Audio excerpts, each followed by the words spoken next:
Bismillahirrahmanirrahim. Assalamualaikum warahmatullahi wabarakatuh. Alhamdulillah, berjumpa kembali pada materi ketiga, yaitu limit fungsi trigonometri, di mana pada bahasan kali ini adalah bagaimana penyelesaian limit fungsi trigonometri dalam penyelesaian soalnya.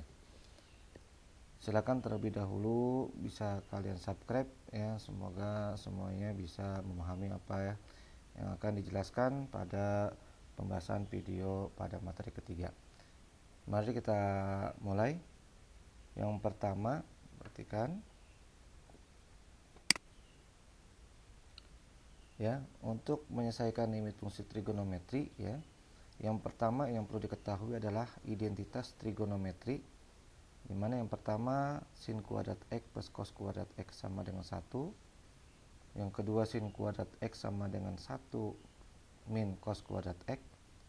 Cos kuadrat x sama dengan 1 min sin kuadrat x. Yang keempat tangen x sama dengan, nama lainnya adalah sin x per cos x ya. Yang kelima kotangen x sama dengan cos x per sin x. Yang keenam sec x sama dengan 1 per cos x. Kemudian yang ketujuh kosekan x sama dengan 1 per sin x. Yang kedelapan sec kuadrat x ya. Ini x ya, harus boleh ditulis seperti ini, sec kuadrat x tambahannya sama dengan tangen kuadrat x plus 1.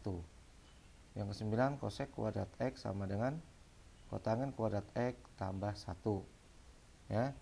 Kalau yang di sampingnya ini adalah rumus trigonometri, sudah disampaikan di kelas 11, karena sekarang di kelas 12 MIPA, limit fungsi trigonometri. Yang pada dasarnya kalian sudah mengetahui bagaimana sin, tan, cos. Kalau dia gambar seperti ini ya, ada ya, nah, ini ada alfa misalnya, ini ada r, ini y itu adalah sisi hadap pada alfa sudut. Kemudian ini x, ini pasti ada siku-siku ya. Nah, kalau dia seperti ini, maka diketahui adalah untuk mencari sin alfa, rumusnya adalah y per r ya. Kalau cos alfa adalah x per r, yang ini ya, sisi apit per sisi miring.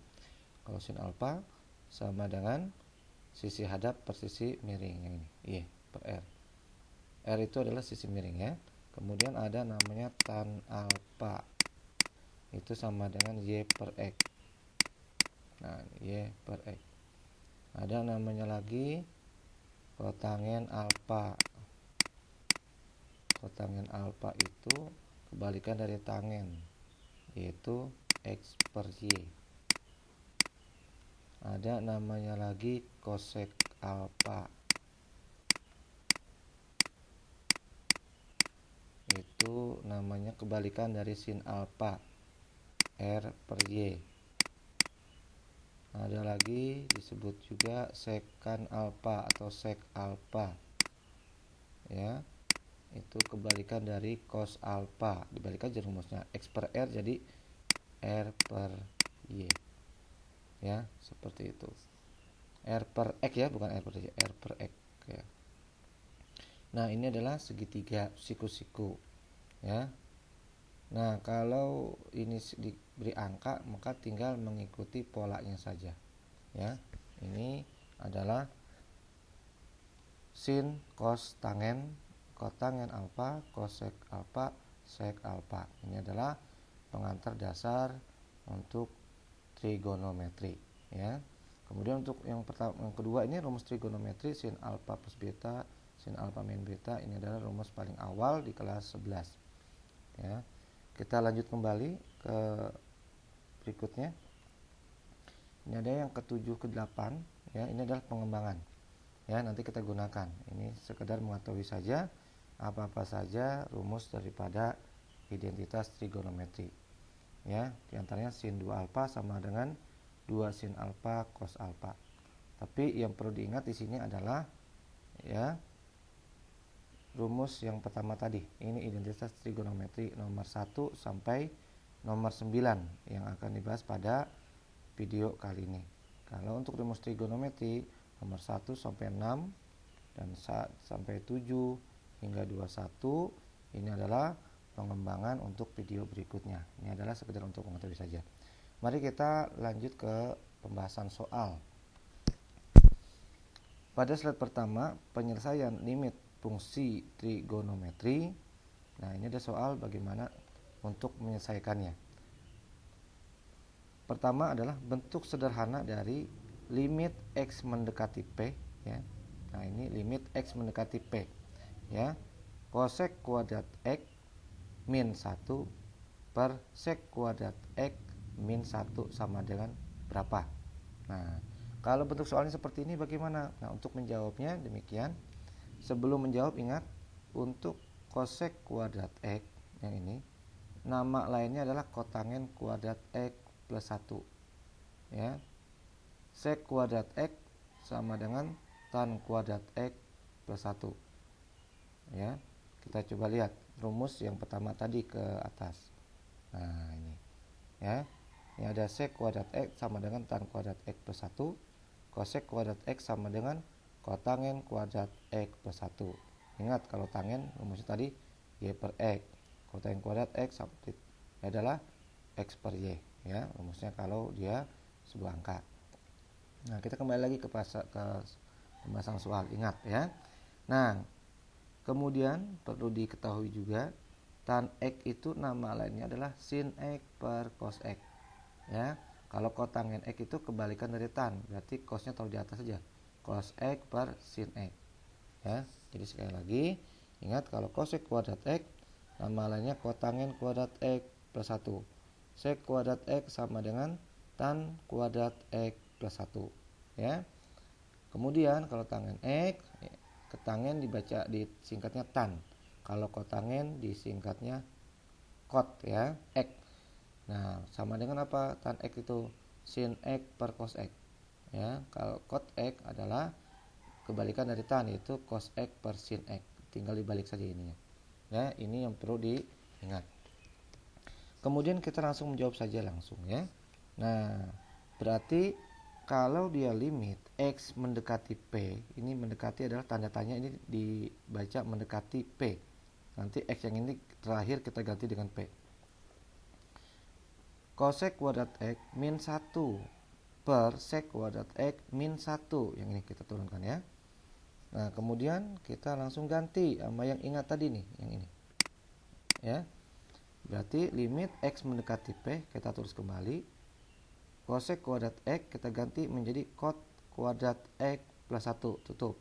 Untuk menandakan bahwa ini adalah dirinya cosec kuadrat x min cosec kuadrat x.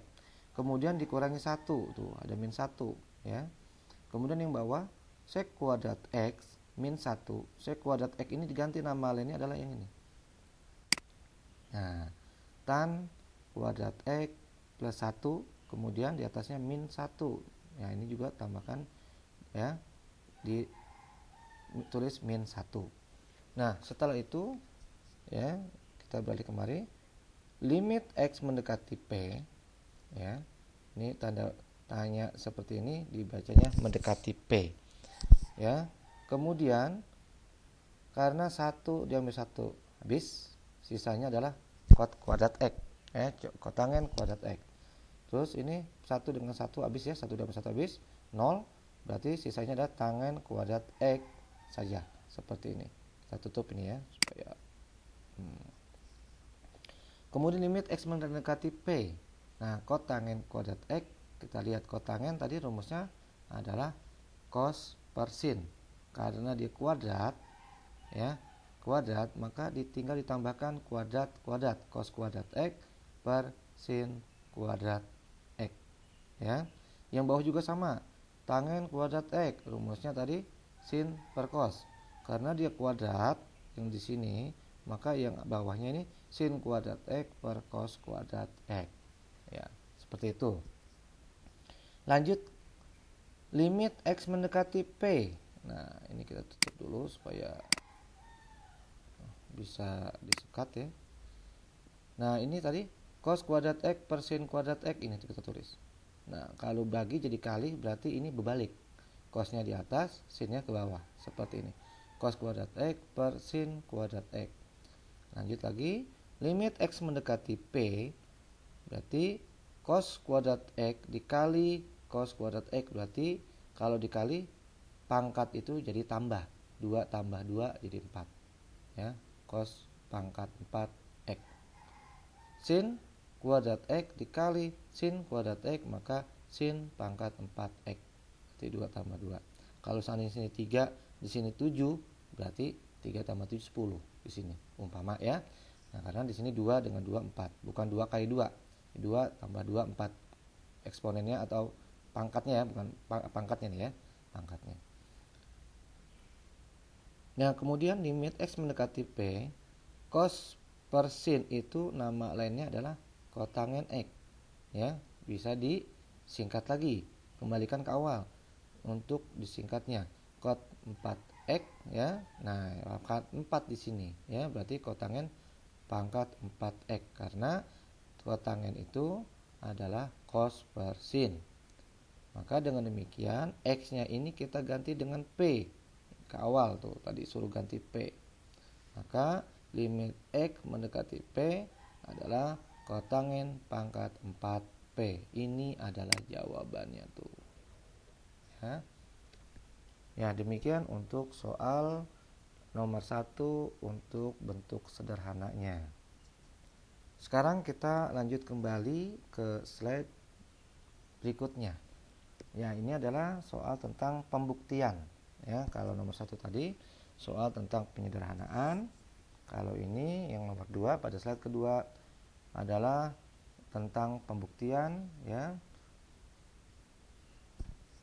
Coba yang nomor 2, buktikan bahwa limit X mendekati A 4 min cos X per cos X dikali kotangen X ya, sama dengan 4 tan alfa ya, 4 tangen alfa min sin alfa. Nah, berarti yang sebelah kiri kita buktikan apakah sama dengan ruas kanan ya.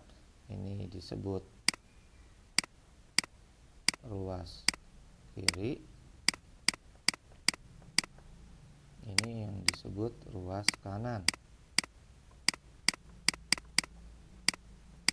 Nah, kita buktikan apakah sama ruas kiri sama dengan ruas kanan. Coba kita operasikan yang sebelah kirinya. Ya, untuk menjawabnya. Nah, sebelum menjawab ingat ini ada pesan ya, tan X ya, pada slide pertama tadi sama dengan slide kedua. Tan X sama dengan sin X per cos X ya, kotangen X sama dengan itu cos X per sin X ya. Nah, ini sebagai apa? Bantuan ya. Kalian harus paham identitas trigonometri. Untuk menjawabnya pertama, limit X mendekati A 4 min cos X per cos X ya dikali 1 per sin X ya, 1 per sin X. Nah, jadi nama lainnya lagi ada ya, kotangen X. Ya, jadi di sini adalah 1 per sin X ya. Ini seharusnya cosec X ya, maaf ya. Bapak ganti. Perhatikan. Ini kita hapus ya. Seperti ini, sebentar. Ya, jadi sudah kita ganti ya. Jadi cos X dikali cosec X ya. Cosec X ini nama lainnya adalah 1 per sin X ya. Atau perlu diingat ada tambahan lagi di sini ya. Cosec X sama dengan 1 per sin X. Sec X sama dengan 1 per cos X. Ini perlu diperhatikan ya. Cosec X itu boleh ditulis seperti ini juga nama lainnya. Kayak CS ya. Nah, CSC ya. Cosec X. Boleh ditulis juga cosec X. Kalau disingkatnya CSC, cosec X juga ya. Ini penulisan yang lainnya. Jadi nama lainnya adalah 1 per sin X atau sec X-nya 1 per cos X. Nah, kembali lagi ke soal. Kalau soalnya seperti ini 4 min cos X tadi ya, diulang lagi, dibagi cos X dikali cosec X, apakah hasilnya 4 tangen alfa min sin alfa. Nah, kita jawab pertama, limit X ya mendekati A 4 min cos X per cos X ya dikali 1 per sin X. Yang mana? Nah ini ya, cos X adalah 1 per sin X. Kita tulis kembali bawahnya, limit X mendekati A ya 4 min cos X, kita tulis kembali atasnya, bawahnya cos X dikali 1 per sin X, hasilnya akan menjadi cos X dikali 1 adalah cos X per sin X ya. Kemudian lanjut lagi, limit X mendekati A, maka 4 per cos X per sin X, berarti pembaginya ya adalah cos X per sin X. Nah ini dipisah, min cos X berarti per juga sama bawahnya cos X per sin X, jadi dipisah ya, 4 sendiri cos X sendiri, pembaginya sama yaitu cos X per sin X. Kemudian berikutnya limit X mendekati A, 4 dikali, nah kalau dikali bagi ini, kalau dikali berbalik, sinnya ke atas cosnya ke bawah, seperti ini tuh, sin X per cos X. Kemudian dikurangi ya, dikurangi apa? Nah ini dikurangi cos X ya, cos X ini kalau bawahnya dikali ya, yang bagi ini jadi kali, maka cos per sin ini berbalik atau berubah, sinnya ke atas cosnya ke bawah seperti ini. Nah tuh sin X per cos X. Cos X yang ini samanya ya, kalau ditulis cos X per 1 tuh ya, cos X per 1 dikali sin X per cos X, terbalik dia tuh ya, cos X per sin jadi sin per cos. Kemudian limit X mendekati A, 4 tan X, kenapa sin X per cos X tan? Ingat, tan rumusnya apa? Sin X per cos X tuh ya, makanya diganti nama lainnya, disingkat menjadi 4 tan X ya. Kemudian cos X dikali sin X per cos X, nah ini bisa dicoret tuh sama ya, maka hasilnya adalah sin X per 1, sin X bagi 1 tetap sin X, min tandanya ya. Kemudian limit X mendekati A, nah kemudian X yang ini diganti A, 4 tan A, 4 tangen alfa ya, tangen A min sin A.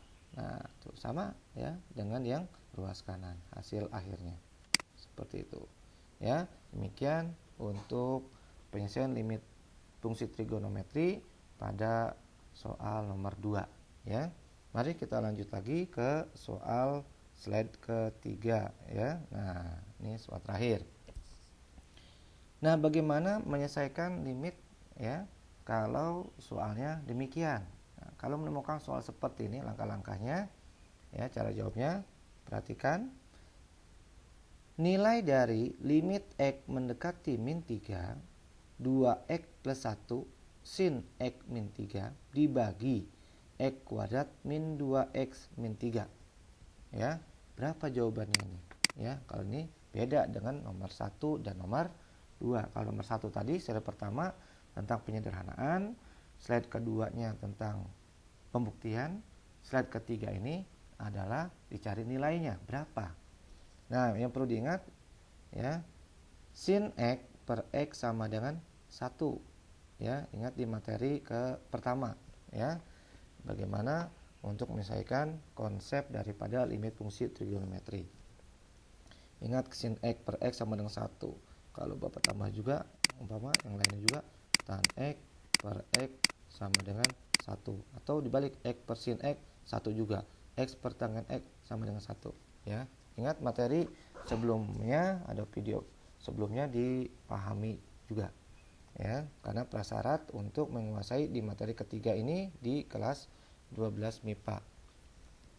Cara jawabnya perhatikan, limit X mendekati min 3 ya, 2X plus 1 tulis ya, soalnya lagi, sin X min 3 dibagi X kuadrat min 2X min 3 ya. Lanjut lagi cara jawabnya, limit X mendekati min 3, 2X plus 1 ya, yang ini tulis lagi ya, sin X min 3, terus kembali, kemudian X kuadrat min 2X min 3 ini kalian faktorkan, X plus 1 X min 3. X kali X kuadrat kan? Ya, 1 dengan min 3. 1 dikurangi 3, min 2. 1 kali min 3, min 3. Ya, seperti itu. Lanjut lagi. Limit X mendekati min 3. Berarti sekarang dipisah. 2X plus 1 per X plus 1. Ya, dikali sin X min 3 per X min 3. Nah, ini adalah konsep atau teorema dari limit fungsi trigonometri. Yang mana? Nah, seperti ini. Sin X per X sama dengan 1. Dan X per X sama dengan 1. Ini adalah modal awalnya. Ya, basicnya seperti ini. Kalau sama sin X min 3, ya, ini adalah untuk menghapusnya berapa? Nah, ini sama. Hasilnya tetap 1 nih. Ya, maka kalau di sini sin X min 5 per X min 5, ya udah satukan aja, sudah sama. Berarti itu adalah satu pada konsep trigonometri. Ya, jangan dirubah. Misalnya 2X plus 1 di sini X min 3. Ya, artinya nggak seperti itu. Jadi yang sama sin X-nya. Sin X min 3, kalau di sini sin X min 5, umpama di sini X min 5, pasangkan sama dia. Ya, harus seimbang. Kalau nggak ada yang sama, berarti soal itu nggak bisa diselesaikan. Nah, kemudian 2X plus 1 per X plus 1, kita tulis kembali. Limit X mendekati min 3, 2X plus 1 per X plus 1, maka limit X mendekati min 3. Nah, ini baru X-nya ganti min 3. 2 kali min 3. Ya, di sini harusnya min 3 ya. Perhatikan. Bentar. Ya, jadi kalau dia limit X mendekati min 3, X-nya yang ini kita ganti. 2 kali min 3 ditambah 1 ini ya.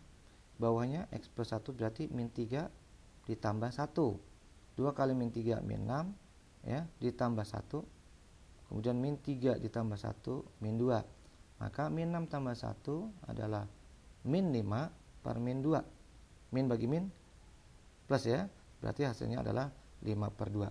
Ya, demikian untuk nomor 3 ya pada penyelesaian limit fungsi trigonometri.